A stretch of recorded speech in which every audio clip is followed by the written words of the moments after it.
बारामतीसह 11 लोकसभा मतदारसंघांचा प्रचार आज थांबलाय। शेवटच्या दिवशी दोन्ही पवारांमध्ये शाब्दिक वार बघायला मिळाले। रोहित पवार भाषणाच्या वेळी भावुक झाले आणि त्यावरून अजित पवारांनी मिमिक्री करत हा रडीचा डाव असल्याची टीका केली आहे। पाहूयात।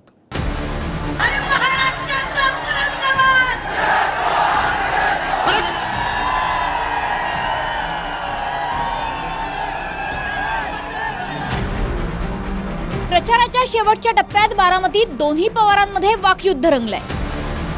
रोहित पवारांनी लाव रे तो व्हिडिओनं देवेंद्र फडणवीसांच्या दाव्यावर प्रश्न केला। फडणवीस म्हणाले होते की बारामतीतली लढाई ही अजित पवार विरुद्ध शरद पवारांमध्ये नसून मोदी विरुद्ध राहुल गांधींमध्ये आहे। मात्र रोहित पवारांनी चंद्रकांत पाटलांचा व्हिडिओ दाखवून भाजपच्या भूमिकेवर टीका केली आहे। ही लढाई पवार साहेब वर्सेस दादा अशी नाही, ही लढाई या ठिकाणी सुनेत्राताई वर्सेस सुप्रियाताई अशी नाही।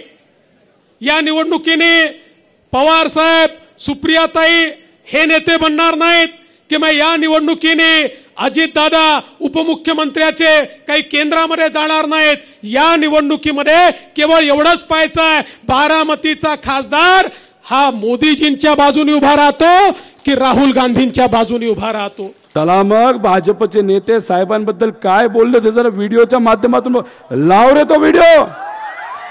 आम्हाला शरद पवारांचा पराभव जास्त वजनदार, आम्हाला शरद पवारांचा पराभव जास्त वजनदार, आम्हाला पवार शरद यांचा पराभव मला आणि माझ्या कार्यकर्त्याला बस इतना काफी आहे, मला आणि माझ्या कार्यकर्त्याला बस इतना काफी आहे। बस इतना काफी असं म्हणतात आणि चुटकी वाजवतात, चुटकी।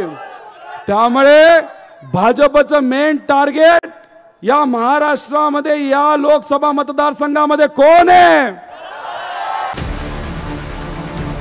याआधी बारामतीत भावकीचं राजकारण होईल असं म्हणत अजित पवारांचाच कंठ दाटून आला होता। त्यानंतर आज भावकीवरून रंगलेलं राजकारण भावुक होण्यावरून चर्चेत राहिलं। घरातले वरिष्ठ ते एकमेव आहेत, दुसरे म्हणजे आहेत परंतु ते पुण्यात असतात। त्याच्यामुळं मी आणि माझा परिवार सोडला तर कदाचित बाकीचे सगळे माझ्या विरोधामध्ये प्रचार करतील। मला एवढंच सांगायचं आहे, बाकीचे सगळे घरातले माझ्या विरोधात गेले तर हे सगळे माझ्या बरोबर। आणि जोपर्यंत नवी पिढी ही ती जबाबदारी घेत नाही तर जबाबदारी घेण्याच्या लेवलची होत नाही, तोपर्यंत मी माझे डोळे मिटणार नाही असे पवार साहेबांचे शब्द होते। साहेब, तुम्हाला विनंती करतो, काय हे जे वक्तव्य तुम्ही केलं ते कृपा करून तुम्ही परत करू नका। हो का?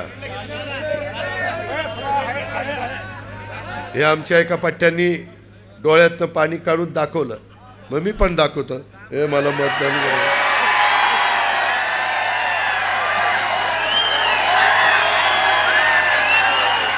अरे काय ही असली नौटंकी बारामतीकर खपून घेणार नाही। तुम्ही काम दाखवा, तुमचं खणखणीत नाणं दाखवा, ठीक आहे? हे झालं रडीचा डाव,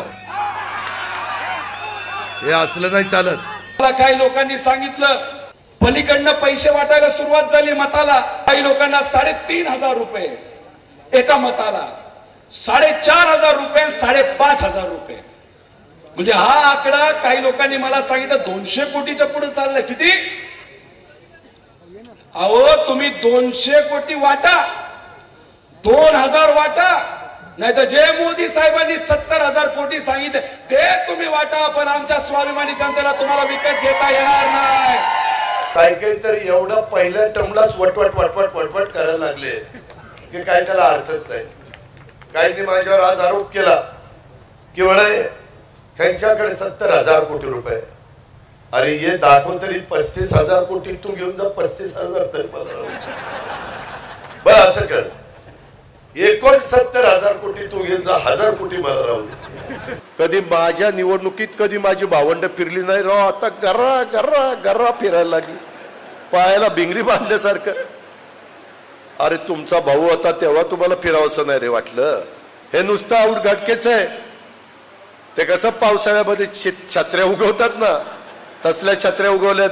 फार तोलून मापून बोलतो. एकदा जर मी तोंड उघडलं ना, ह्याच्यातल्या कित्येक लोकांना फिरता येणार नाही. फिरता तुम्ही तुमचं बघून घ्या. तुम्ही किती दिवसातून बारामतीला मधून येता ना, त्याचा हिशोब काढला ना तर तुमच्यापेक्षा आम्ही सगळे बारामतीत जास्त असतो. त्याच्यामुळे आमचे दिवस मोजू नका. आता तुमचे दिवस तुम्ही मोजायला लागा. यांनी कुठे पालकमंत्री होते ना, 18 वर्ष पालकमंत्री होते. किती वेळा प्रत्येक तालुक्यात गेल्या. वर्षातून एकदा तरी जाऊ नये पालकमंत्र्यांनी.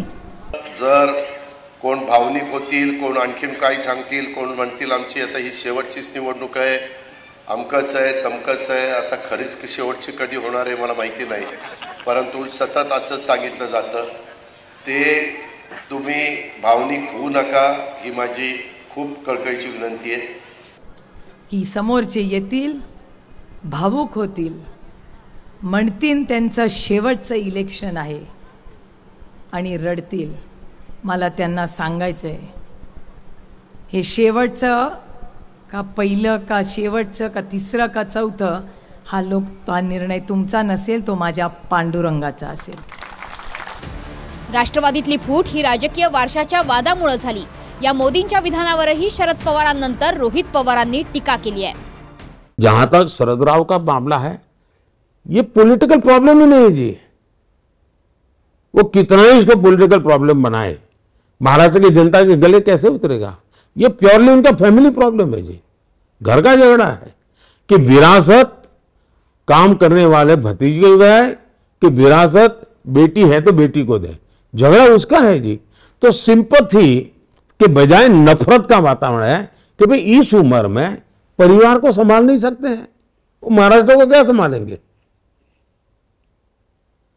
तो सारा इमोशंस हमारे पक्ष में है. मला म्हणता येईल त्यांच्याबद्दल की त्यांनी कुटुंब सांभाळलं, पण त्या लेवलला मी जाऊ इच्छित नाही. त्यांची जर कौटुंबिक फारसं मी बघितली तर ती अतिशय चिंताजनक आहे. पण असं आपण व्यक्तिगत बोलू नये. ते पथ्य त्यांनी फाळलं नाही म्हणून आपण ते पथ्य न फाळण्याची भूमिका घेणे योग्य नाही. जहां तक शरदराव का मामला है, ये पॉलिटिकल प्रॉब्लम ही नहीं है जी. ये प्योरली उनका फैमिली प्रॉब्लम है जी. घर का झगड़ा है. परिवार को संभाल नहीं सकते हैं, वो महाराष्ट्र को क्या संभालेंगे. असं म्हणतात की पवार साहेबांना स्वतःचं कुटुंबच तिथं सांभाळता आलं नाही तर महाराष्ट्र कसं सांभाळणार. मोदी साहेब, तुम्हाला माझा प्रश्न आहे,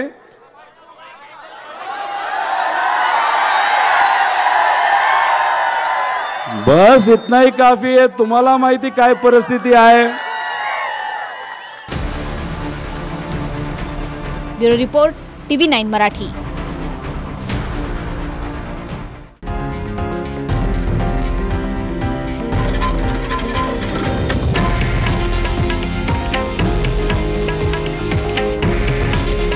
हे आहे देशातील नंबर 1 न्यूज नेटवर्क आणि आपण पाहत आहात TV9 मराठी. काळजी तुमची, हित महाराष्ट्राचं.